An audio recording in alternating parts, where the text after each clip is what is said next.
We have a unique project in the shop today with Woodworking with Wes. We have done some videos showing a finishing technique called cerusing. Well, one of our clients decided they want to have their whole kitchen cerused. So today we're going to show you how we do the texturing on a door and the finish. We're going to go all the way through. Now, I have already milled out all of my door stock. Here's my panels, here's my stiles, here's my rails. We're going to show you how we did that, although we're not going to go through the process of that because we did a door, a shaker door video called How to Build a Shaker Door Like a Pro.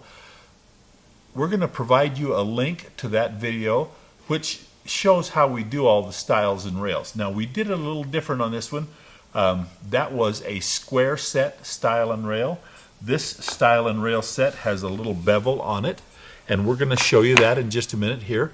But what we're going to do is go through and do the texturing on our panels, glue up our panels, texture the face of our doors, and then I want you to stick around to the end because we are going to do a very unique finish with our cerusing, and we're going to have this door go all the way from assembly clear through the finish, and you'll have a great video to look at and reference when you want to do a door just like this.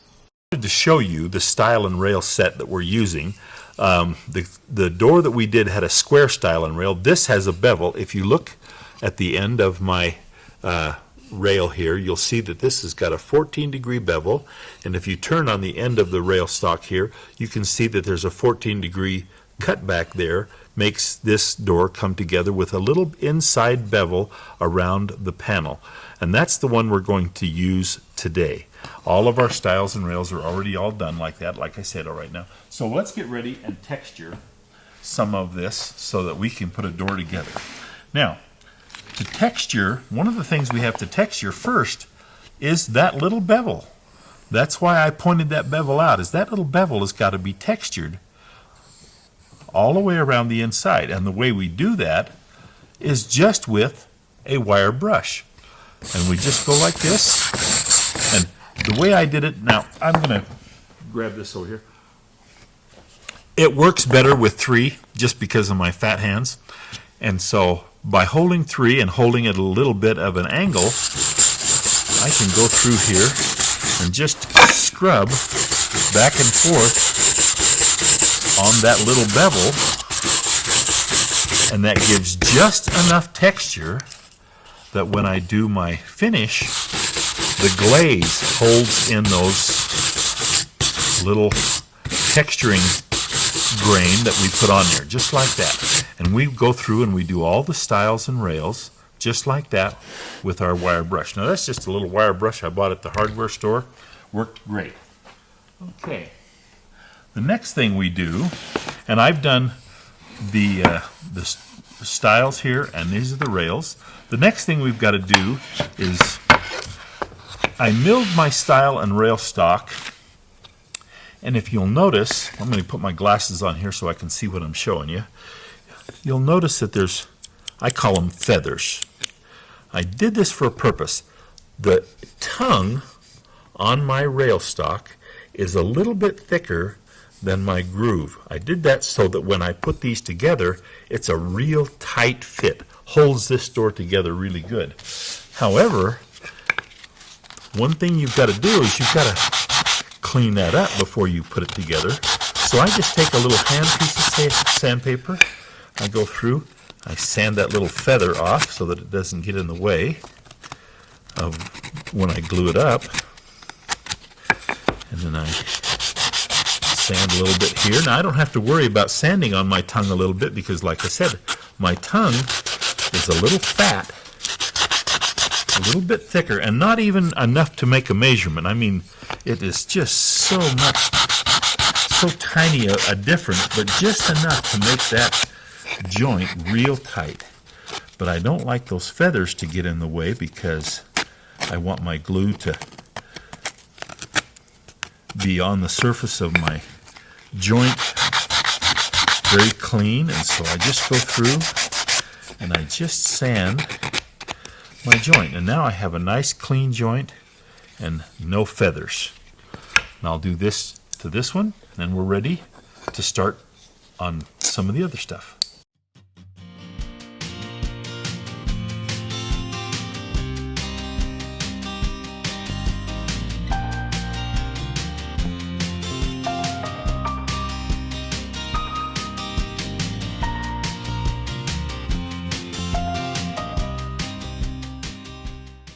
Okay, my rail stock is done. My stiles are also all done, so we're ready to glue up. Next thing is the panel. Now I want to talk about the panel. Our panel is going to be a flat panel on the face. I've notched the back side so that it fits into my groove just right. We're not going to ceruse the back side or texture the back side. We are going to texture the front. Now I've run this through the sander and I've sanded it to 120, and now we're going to texture it. We're getting ready to do our panel now. We're going to use a Makita wheel sander to rough up our finish and bring out the grain. Now, if you don't have a Makita wheel sander, this is a great tool to have, and especially if you're doing a whole set of doors or going to be doing multiple sets of doors, this is great. But you can use a wire brush and wire brush your panel down, or a wire wheel on a drill. You can do that. It's more time consuming is all. So if you're trying to do a production and be cost effective in your time, this Makita wheel sander with a nylon wheel is a great thing to have. We'll provide a link to Amazon if you want to get one there. But let's go ahead and get this wheel sanded, and then we're ready to assemble our door.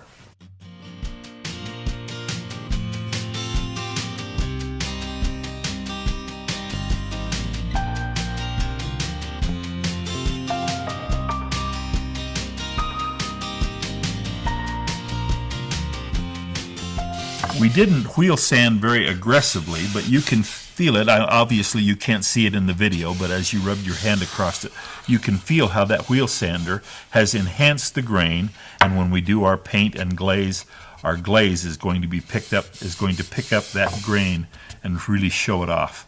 So next step, assemble. We're getting ready to assemble our door now. Now, this is a hardwood door.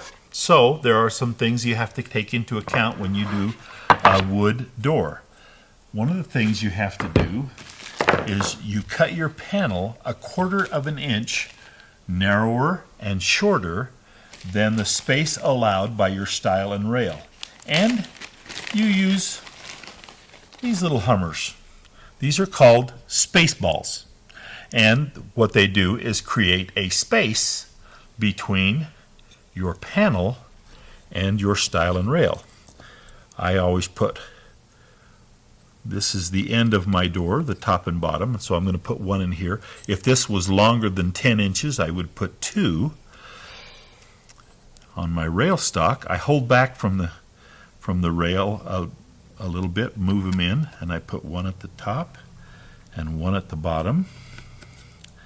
And now this allows the panel a natural expansion and contraction, which all hardwoods do in the course of humidity and weather. So this allows that panel to expand and contract. You never glue in a hardwood panel, ever. You always just put it in there, you glue your stiles and rails together, but your panel floats, and these space balls allow for the expansion and contraction so that your door doesn't have any problems later on down the road. Okay, let's get started. I always lay my door stile and rails out like this, and I have marked, you can see a faint pencil line here. I put that pencil line just a little bit short of my tongue so that when I glue up, I don't have any glue out into the corner of my stile and rail, because that gets very hard to clean up, and especially on a stain and lacquer door, or in our case a ceruse door. That makes a mess, and it's just so hard to clean up afterwards. The best way to avoid it is to not get it on there to start with.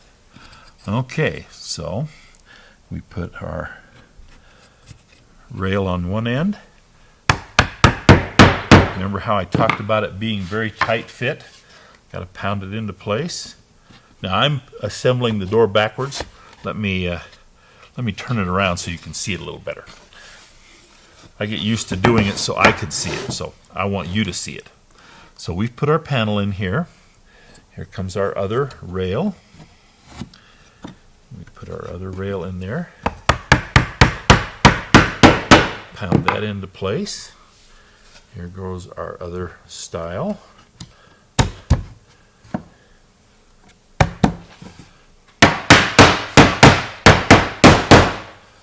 Okay, and then I tip it up on end.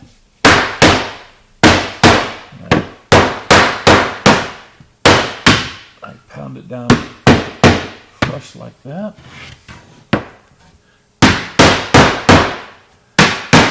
Now I made sure that when I build my stiles and rails that I was square on everything.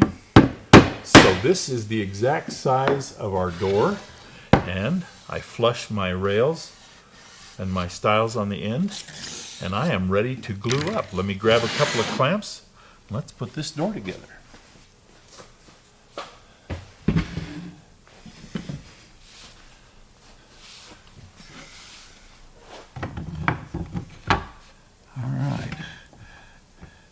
When I clamp my doors, I like to put my clamp just about on the inside of the rail, stile and rail there, so that it pulls it together. Same down here,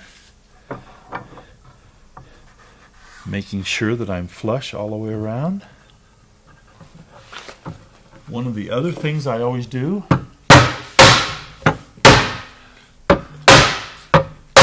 is I make sure my door is tight down against my clamps so that I don't put myself in jeopardy of building a door that's out of level. But there's our door all together. Now you can see how this little bevel makes a nice little bevel all the way around the inside of the door. We have to wait for an hour for this to dry, maybe even more, a couple of hours if you can get it. And then we'll run it through the wide belt sander and sand it down level, and that's the next step.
Okay, we ran our door through the wide belt sander. You saw me make some pencil marks on the front and back. I do that so that it shows me when I have completed my sanding to one level all the way through.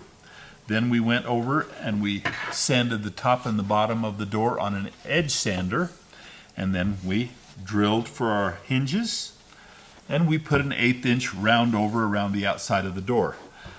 Now, I just want to talk a little bit about the edge sander and the wide belt sander. These are tools that I have available to me in the size of shop that I work at.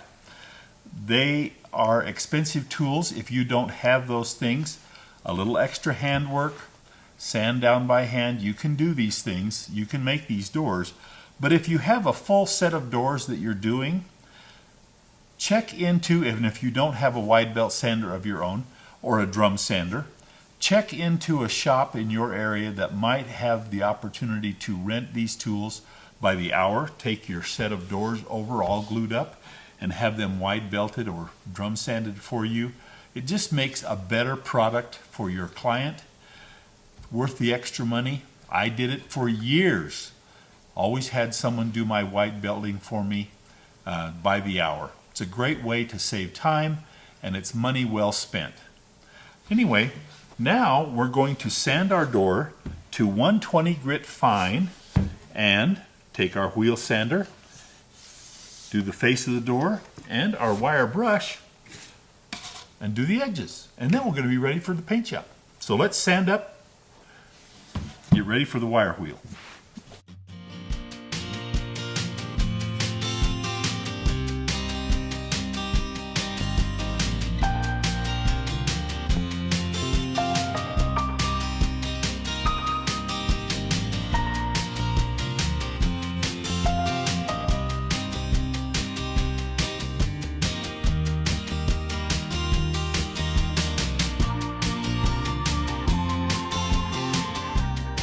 We're ready to take our wheel sander and wheel sand the face of this and wire brush the edges.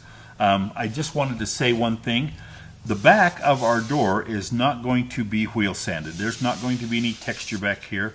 We're just going to paint this. We won't be glazing it either. We'll just do the glaze on the front to bring that grain out. So we wanted to make sure that the back is completely sanded so that it's nice and ready for the paint shop. We broke the edges on the back side of the door here so that everything's ready to go.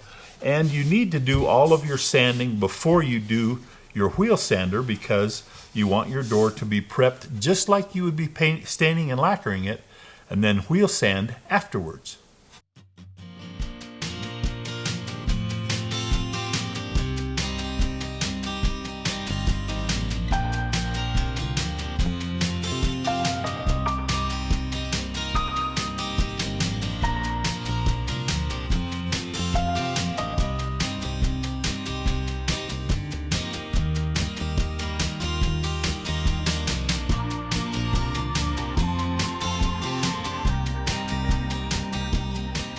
Keep in mind when you're wheel sanding, you need to wheel sand with the grain, but we have an opposing grain piece here, so we're going to wheel sand across the rails and then straighten that out when we go down the stiles.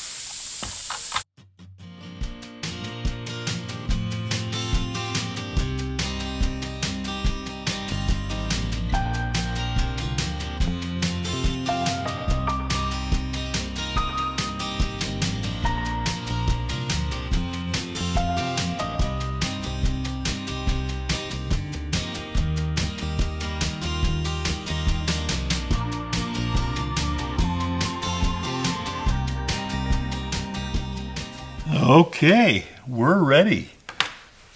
This door is now completely finished, ready for the paint shop. So come with us to the paint shop. See this way cool finish we're going to put on. You'll love it. We've completed the sanding portion of our door. We're ready for the paint shop, just like we said. I've painted the black back side of the door with the color because I always do that first. So we're getting ready to paint the front side. The paint that I use typically for white paint is a primer sealer, but they don't have primer sealer in a dark enough color to do this. So they've made me a pre-catalyzed lacquer for this color. And what we're going to do now is spray and then glaze. So let's spray.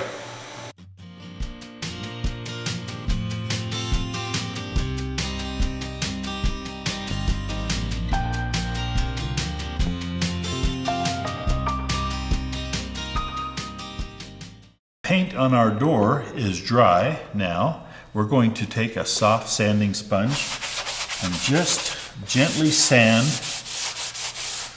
our painted finish to kind of smooth off any of the bumps. We don't need to put on a sealer coat because this is a pigmented lacquer, a pre-catalyzed lacquer that we're using for paint. So it's already its own sealer coat. And we're going to start by using Campbell furniture glaze. This is a can that I've had all mixed up before, and we're just going to use that. I always start with the edges, and I just use a little cheap throwaway brush to put on my glaze. And I just put it on very liberally and wipe it off with a paper towel. And we'll go all the way around our edges, and then I have kind of a pattern that I do when I do my staining and glazing. I go around the outside edges. I do my edges first, then I do my panel next, and then I do my rails and stiles. That allows me to have something to hold on to while I'm getting the rest of it done, and it just makes it for an easier job for me to do because I have something to hold down and hang on to. Get plenty of glaze in there because the glaze in the grain is what creates that beautiful graining that ceruse is so famous for. You'll see here in just a moment. This is a very unique finish. It's a dark gray charcoaly type of paint with a black glaze, and it makes a very unique finish.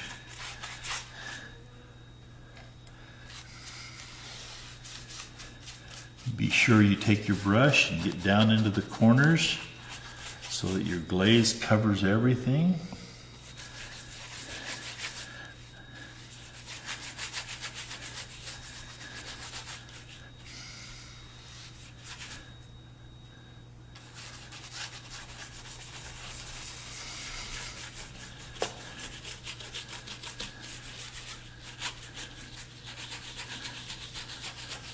There we go.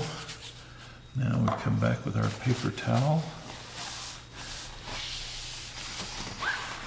and wipe up the glaze like this. While we're doing this, I want to talk a little bit about the wheel sander and the wire brushing that we did to create the texture.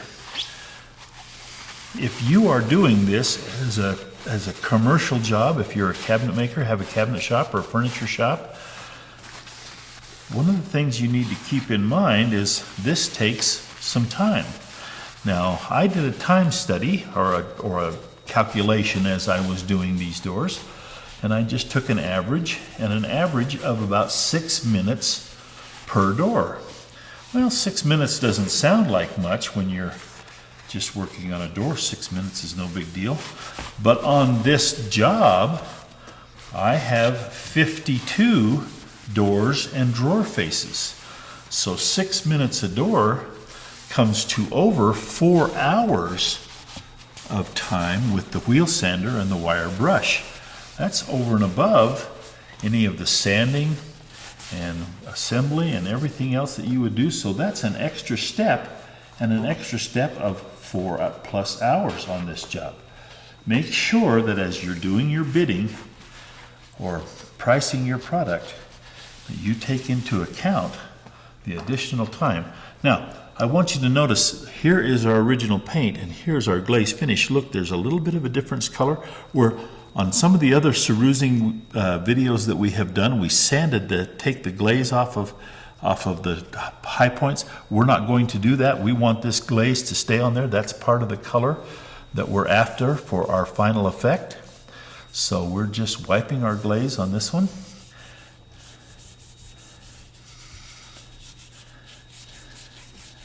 And we'll just finish off this door. Take a look how it is.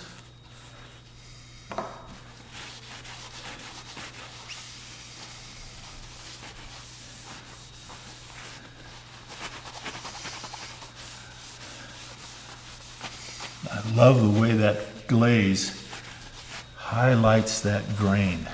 And again, this is a red oak that we've used for this job.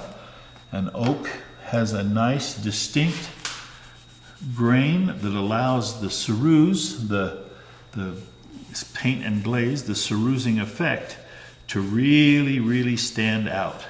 Your softer hardwoods, or your wood hardwoods that have a less distinct grain, cherry and alder and maple and those types of things, this cerusing effect doesn't do well. We've tried samples and we just really don't get the satisfactory effect that we get with oak and ash, those types of woods that have a very distinct grain.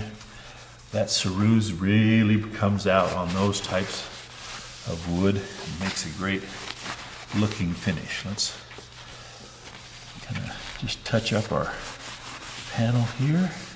Make sure we got all our little smudges out.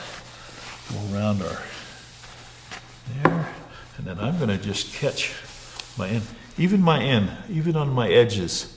See how that wire brush just created an opportunity for that glaze to hold in and create that cerusing effect even on our edges, even on our end grain. Look how that really just holds that in there. Okay, there we are. Now, according to directions, glaze has to dry an hour, then we're ready for top coat.